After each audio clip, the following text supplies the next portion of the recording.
Right, I'm gonna have to initiate this video by letting you know that I have peanut butter in my hair, okay? It's not a mask, it's not like a hair mask, it's not planned. Woke up one morning, hungover, and I was like, there's peanut butter in my hair. Cocktails is why. However, washing my hair is a very long process. I haven't got to it quite yet. So we're just gonna ignore if you see my hair is greasy. It's peanut butter. Anyway, hi everybody and welcome back to my channel. Today we are on Fitmas with Molly, day 6. I think we're halfway, but I've missed out a day. I was meant to do it every other day, so I'm gonna try and like double up a day at some point. Sorry. But today I thought I would talk to you about unhealthy habits. So over Christmas and over winter, mental health can sort of be a bit of a struggle to some people. They can feel like it's getting darker, they're not doing much, they're not getting up as much, whether that's with exercising, whether that's with just like seeing people or whatever it is. So I thought I would do this because these habits are related to me. They can relate to you if, I don't know, I hope they do relate to you, but they're not just about fitness and they're not just about eating these things and I stopped going to McDonald's. Like, no, it's more, some of them are similar and I think I can relate to a lot of people with some of them, but some of them are also quite personal to me, and I want to explain my little journey, fast, it won't be a long one, of how I got through them and how I've overcome them.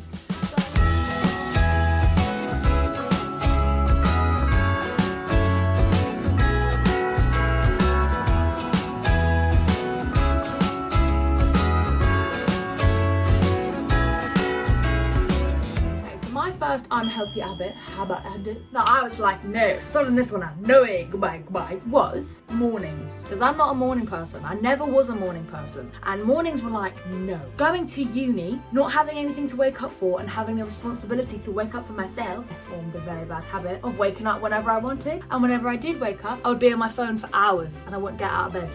You see that habit? The habit's quite small. Get out of bed whenever you want, you know what I mean? It's quite small. The amount of things that branches onto within the day is crazy for me. So that's for me. If I get out of bed at 1 o'clock, I straight away feel demotivated. I'm like, nah, I'm not doing anything else today. It's 1 o'clock. Number 2, I don't feel guilty because I'm like, oh my God, I've wasted my whole day. Number 3, my whole day of eating is messed up. I'm like, right, I haven't had breakfast, I can have lunch. I have a massive lunch and then it'll be just like ridiculous food. So it messed up my whole day. What I've done now is I have given myself the responsibility to wake up. I set alarms, but this is especially like being at uni. So when you have your own responsibilities, or even if you don't have a job, or if you don't have anything to specifically wake up for at 9 in the morning, why are you getting up at 2 p.m? Like, and I can't actually tell you now, like, I know I'm gonna say this, I'm not a morning person, but I am more of a morning person than I was before, and I actually love getting up. Genuinely, once you're up, you're up. If you know you've had your 7 to 9 hours sleep, you're mentally like to get up, get a coffee, wake up in the morning and just sit there and just like acknowledge life. It's so lovely.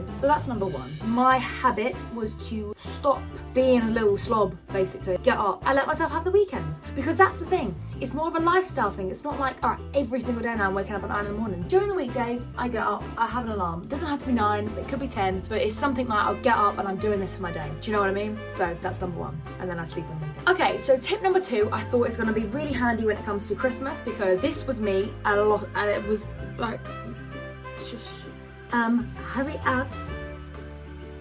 Right, tip number 2 I thought would be really handy to come into Christmas, coming into indulging a lot. If you watch my fitness journey video, I explain a lot about my mental way of how I was when I was younger in terms of fitness and what I thought fitness was, and how it was all about losing weight and all about exercising loads and eating really healthy. So every time I didn't exercise or I didn't eat healthy, I was very, very harsh on myself. Guilt would then make me have to do even more exercise and pretty much stop eating, basically. So that is a habit that I've absolutely got rid of. Like, if I have a ridiculous day of eating, which can sometimes go into literally thousands of calories, which is, I find really proud that I can eat that. I don't get guilty anymore. I'm like, yes, I had 4 dinners, literally can eat packets and packets of things. I know that's not me every day, so why do I need to feel guilty about it if I'm doing it once a week?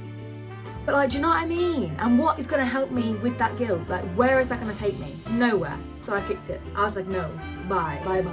I can go crazy. Christmas time. I know I'm not going to be eating 6 Christmas dinners a week in February, am I? No. So enjoy it.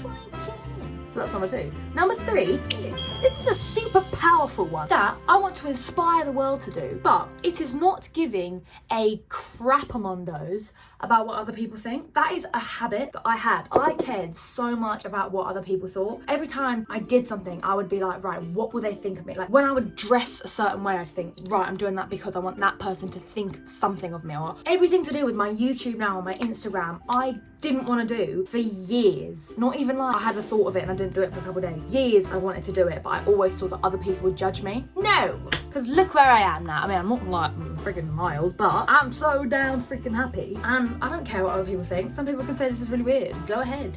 What are you doing?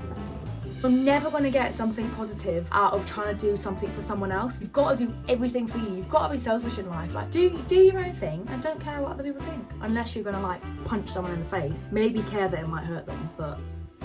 Number 4, I thought, is quite similar, which is comparing myself to other people. So again, this is a link back into fitness-wise. I can't explain to you, especially even now studying stuff about losing weight and studying the way the body works in terms of exercises and how you eat and training and everything like that. Everybody is different, all right? This is in terms of me being 11 or freaking 18, trying to look like someone. That is so different to me. Like if, oh my God, you could eat the exact same meals as someone and the exact same drinks, but someone may lose weight quicker than you. Or you could like lose loads of weight, but your body won't go like this because you're not built that way. Everybody is different, okay? And you've just got to stop comparing yourself, even when it comes to doing things, all right? So stuff like being smart or trying to get the right grades. If you are doing everything you possibly can be doing, you need to like give yourself that respect and love yourself. Do you know what I mean? Comparing myself to others. I sacked that one right off because that one was not making me happy. So I was like, see you later. And number 5, I think this one is needed. And number 5, my habit that I used to have was blaming everything else for something that went wrong in my life, all right? So for example, I failed a module in uni. Happens.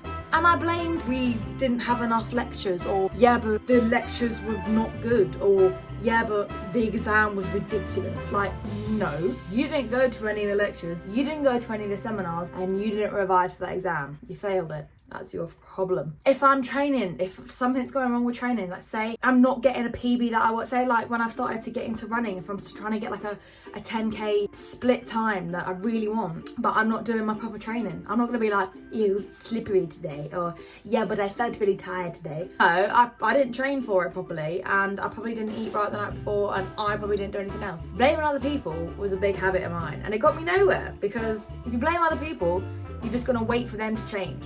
They're never going to change. Whatever you're blaming is not going to change. What you can change though is you. So change yourself. Don't change yourself if you don't need to. You're perfect. You're lovely.